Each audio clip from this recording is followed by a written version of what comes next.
very ugly story that was brought to my attention because I was tagged on Facebook, and it is by eyewitness Zoe Marks. And so she has taken these photos of this,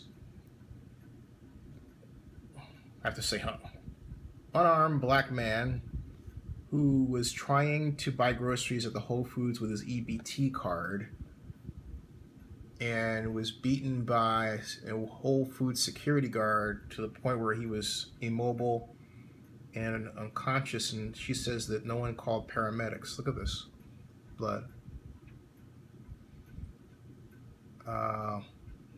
That's the paramedics that eventually did arrive there.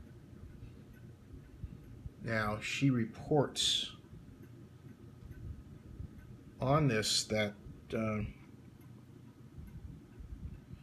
she writes that in Oakland, less than 4 hours.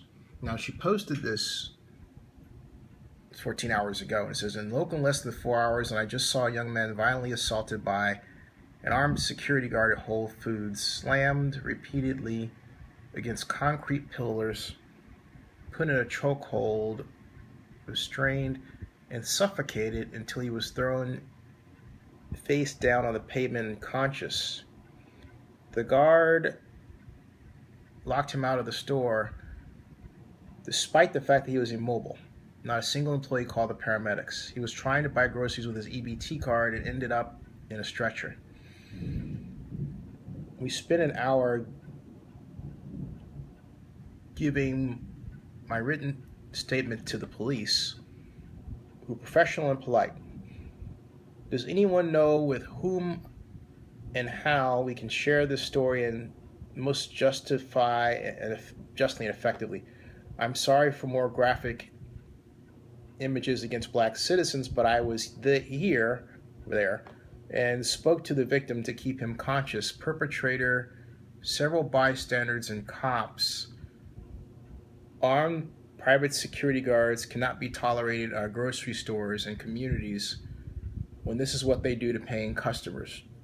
Whole Foods needs to be held accountable. Security is not selective, it is collective. And this is also racism and classism, because there's no excuse for this.